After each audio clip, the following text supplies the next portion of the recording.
नाज़रीन किराम, रसूलुल्लाह सल्लल्लाहु अलैहि वसल्लम के ऐलान नबूवत के बाद का तस्करा है। एक यतीम लड़का था जिसका नाम अबू किरसाफा था। ये अपनी बेवा माँ के साथ अपनी खाला के घर में रहा करता था और बकरियां चराता था। जब ये बकरियां लेकर निकलता था तो उसकी माँ और खाला उसे सख्ती से ये ताकीद किया करती थी कि खबरदार तुम कभी उनकी सोहबत में ना बैठना जिन्होंने नबूवत का दावा किया है। और इंसान की फितरत है, खास तौर पर जो कम उम्र होते हैं, नौजवान होते हैं, बिलखुसूस बच्चों में आम तौर पर ये खसलत पाई जाती है कि जिस चीज से मना किया जाए उसी में अट्रैक्शन महसूस करते हैं, उसी में कशिश महसूस करते हैं, उसी चीज की तरफ जाते हैं। अबू किरसाफा भी ऐसा ही बच्चा था।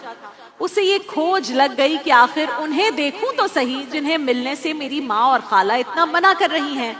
एक दिन ये लड़का, ये बच्चा हस्बे मामूल बकरियां लेकर निकला तो उसने खुशकिस्मती से रसूलुल्लाह सल्लल्लाहु अलैहि वसल्लम को देख लिया। और दूसरी खुशकिस्मती ये कि रसूल अल्लाह ने भी उसे देख लिया। सुभान अल्लाह। किथे मेहर अली किथे तेरी सना, गुस्ताख अखियां किथे जाल।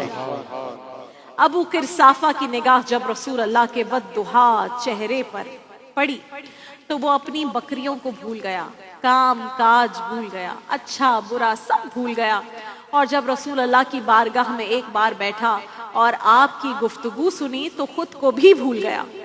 अब उसने ये रोज का मामूल बना लिया, रूटीन बना ली कि वो बकरियां लाता था, उन्हें चरने के लिए छोड़ देता था और रसूल अल्लाह की बारगाह में आकर बैठ जाता था।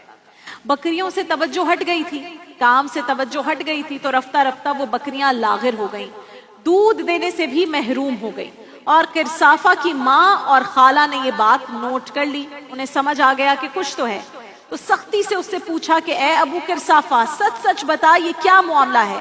तूने तो बिल्कुल ही अपने काम पर ध्यान देना छोड़ दिया है। कहीं तू वहीं तो नहीं जाता जहां जाने से हमने तुझे मना किया था?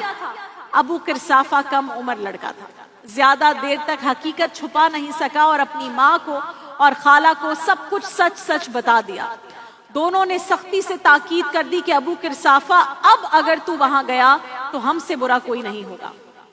अबू किरसाफा ने एक दो दिन तो जैसे तैसे काट लिए, लेकिन जब तीसरा दिन आया तो बारगाहे नबवी से दूरी उससे बर्दाश्त ना हुई।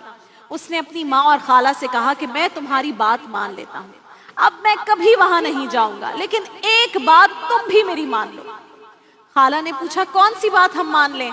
तो अबू किरसाफा ने बड़ी मासूमियत से कहा कि एक बार तुम उनकी बारगाह में मेरे साथ चलो तो सही, उनसे मिलो तो सही, उनकी गुफ्तगू सुनो तो सही, उसके बाद अगर तुम मुझे मना भी करोगी तो मैं मान जाऊंगा।